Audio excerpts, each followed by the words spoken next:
Hello friends and குட்டீஸ், welcome to அன்னை Tamil channel. எப்படி இருக்கீங்க எல்லாரும்? இன்றைக்கி நம்ம சேனலில் பீட்ரூட் ஜாம் எப்படி செய்யறதுன்னு சொல்லி பார்க்க போகிறோம். ரொம்ப ஹெல்த்தியான டேஸ்டியான ஜாம் எல்லாருக்குமே கண்டிப்பாக ரொம்ப பிடிக்கும். வாங்க ஃப்ரெண்ட்ஸ், எப்படி பண்ணுறதுன்னு பார்க்கலாம். பார்க்குறதுக்கு முன்னாடி நம்ம சேனல் சப்ஸ்கிரைப் பண்ணாதவங்க சப்ஸ்கிரைப் பண்ணிக்கோங்க, நோட்டிஃபிகேஷன் ஆல் கொடுத்துக்கோங்க, ஷேர் பண்ணுங்கள், கமெண்ட் பண்ணுங்கள்.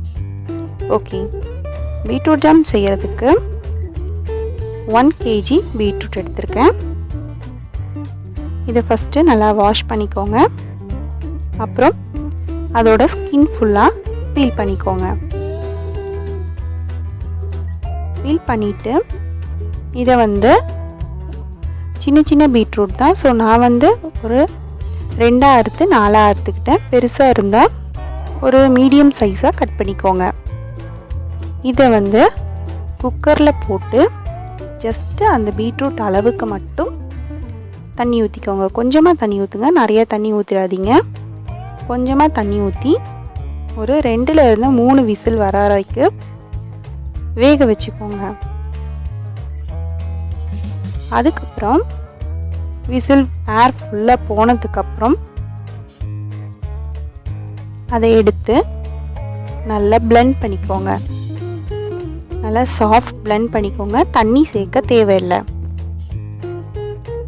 நல்லா சாஃப்ட் பிளெண்ட் பண்ணிட்டு அடுப்பில் ஒரு திக்கான கடாய் வச்சு இந்த பிளெண்ட் பண்ண பேஸ்ட்டையும் அதில் கொட்டிடுங்க. இதை நல்லா கிளறிட்டே இருங்க.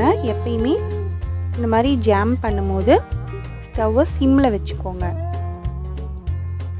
ஸோ நல்லா மிக்ஸ் பண்ணிகிட்டே இருங்க. இது ஒரு ஸ்டேஜில் கெட்டியாகிற மாதிரி இருக்கும். அந்த டைமில் தேவையான சுகர் ஆட் பண்ணுங்கள். நான் 1 kg பீட்ரூட்டுக்கு ஒரு 1 to 1.5 கப்ஸ் சுகர் ஆட் பண்ணேன். நீங்கள் உங்களுக்கு ஜாஸ்தி வேணுன்னா இனியும் ஜாஸ்தி ஆட் பண்ணிக்கலாம், கம்மியாகவும் ஆட் பண்ணிக்கலாம். நாட்டு சர்க்கரை ஆட் பண்ணலாம். நானும் நாட்டு சர்க்கரை தான் ஆட் பண்ணேன். நீங்களும் நாட்டு சர்க்கரை ஆட் பண்ணி செய்யுங்க. இது ரொம்பவே ஹெல்த்தியாக இருக்கும். ஸோ இதை கைவிடாமல் கலக்கிட்டே இருங்க. நம்ம ஸ்டவ்வை கொஞ்சம் ஹை ஃப்ளேமில் வச்சோ இல்லை மீடியம் ஃப்ளேமில் வச்சோன்னா இது ரொம்ப பபிள்ஸாக ஃபுல்லாக தெரிக்கும். அதனால் எப்பயுமே லோ ஃப்ளேம்லேயே வச்சு இதை நல்லா கைவிடாமல் கலக்கிட்டே இருங்க. ஒரு ஸ்டேஜில் இது நல்லா திக்காகி வரும்.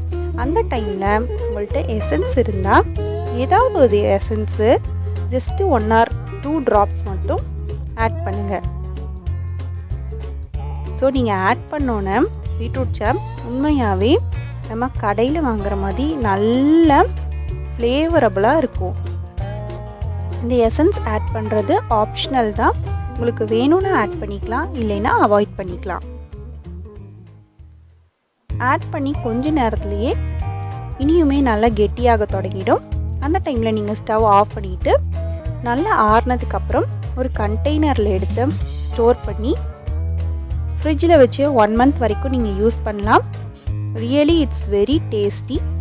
எல்லாருக்குமே கண்டிப்பாக பிடிக்கும். குழந்தைங்களுக்கு ரொம்ப நல்லது. அதாவது சில குழந்தைங்க பீட்ரூட் சாப்பிடலாம் ஹெசிடேட் பண்ணுவாங்க. அந்த மாதிரி குழந்தைங்களுக்கு இதை செஞ்சு கொடுத்தீங்கன்னா அவங்களும் விரும்பி சாப்பிடுவாங்க. நம்மளுக்கும் பீட்ரூட் கொடுத்த மாதிரி ஆச்சு. ஓகே ஃப்ரெண்ட்ஸ், பார்த்துட்டு உங்களுடைய வேல்யூபிள் கமெண்ட் சொல்லுங்கள். ஃப்ரெண்ட்ஸுக்கும் ஷேர்